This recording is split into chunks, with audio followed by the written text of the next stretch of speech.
Assalamualaikum warahmatullahi wabarakatuh. Hai sedulur semuanya, saudara-saudara semua. Sekarang kita akan mendengarkan tausiah dari Ustaz Danu. Silakan disimak tausiahnya, semoga bermanfaat dan bisa menjadi amal soleh kita semua. Amin ya rabbal alamin. Kalau dia itu hobinya itu mikirnya buntu, nanti masuknya di jantung. Oh, mikirnya buntu. Bukan, cara mikirnya buntu, dia masuknya di otak, di pembuluh darah di otak. Seperti itu. Tipe marahnya apa? Tipe marahnya nggak ketemu solusi. Nanti jin itu akan menyumpal. Jadi kalau ada kandungan lemak di otak itu nanti akan menjadi penyumbatan di daerah otak.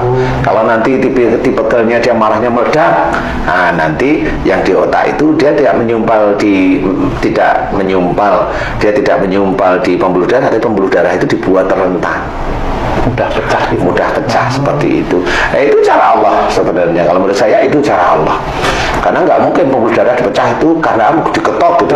Ya, karena di dalam lagi. Karena di dalam. Nah, disitulah yang harus difikirkan. Kenapa pecah? Nah, itu. Jadi teman-teman dokter nggak paham pecah. Pokoknya kalau tensinya ini tekanannya tinggi pecah. Enggak. Sebenarnya itu cara Allah aja memecahkan. Jadi rentankan istilahnya.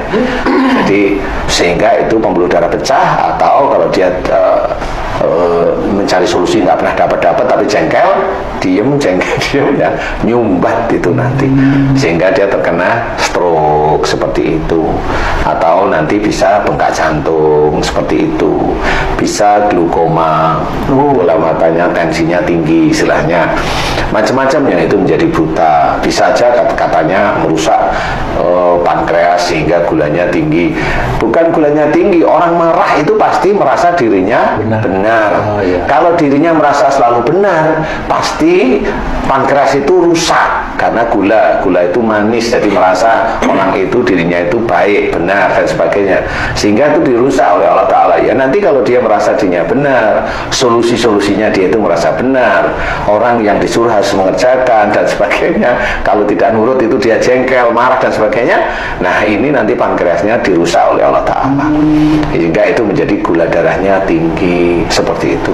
Nah inilah pangkal, inilah emboknya ceritanya teman-teman dokter itu. Emboknya penyakit itu tensi tinggi. Nah di situ juga sudah diceritakan dalam hadis bahwa jangan marah bagimu surga, itu benar, dan nanti marah itu kemana-mana. Kalau ada ustadz yang nggak percaya, nggak apa-apa, silahkan.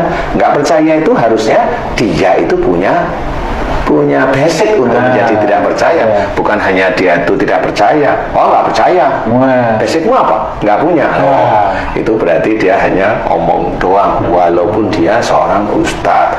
Nggak boleh, dia harus punya apa namanya, punya dasar seperti itu. Karena saya sendiri bercerita begini, saya atas izin Allah meneliti sehingga diberi pemahaman, sehingga bisa cerita, sehingga mengajak orang-orang muslim atau siapapun orang itu janganlah marah seperti itu.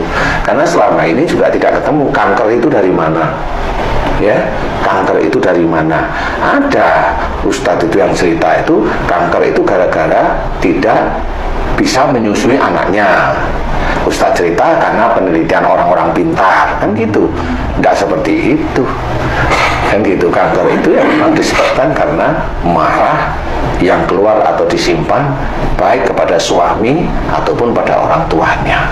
Kalau dia di atas 45, dia umpamanya di 50 ke atas biasanya dengan suami relatif. Kalau dia ada di bawah 45, relatif dengan orang tuanya.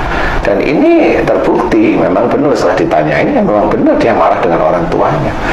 Dan tinggal nanti disuruh untuk memohon ampun kepada Allah Ta'ala kembali. Kenapa? Jelas dari ayat-ayat Allah, wa ma asabakum min musibatin fa bima kasabat saydikum. Apa saja musibah yang kau terima itu disebabkan dari buah tanganmu sendiri. Nah, buah tangan ini sebenarnya dosa. Kalau ada orang muslim yang tidak merasa berdosa, ya monggo, tidak apa-apa. Kalau dia sakit, pasti ke rumah sakit, nggak mau tobat kepada Allah Ta'ala, dan dia istighfar hanya di mulut, istighfar nggak pernah di hati. Karena apa? Karena dia nggak pernah punya dosa, jadi kenapa harus istighfar, kan begitu juga. Nggak boleh seperti itu. Makanya kalau orang muslim yang dia sakit, dia tidak taubat kepada Allah Ta'ala, tidak ngerti sakitnya karena apa, nah dia selamanya sampai meninggalnya dia nggak akan tahu dosanya di mana. Dan padahal kalau sudah dosa di titik itu, nanti di akhirat akan dipertanyakan oleh Allah Ta'ala. inilah yang harus hati-hati. Kenapa saya mengajarkan akhlak Rasul? Mengajarkan akhlak Rasul salah satunya ya tidak perlu marah.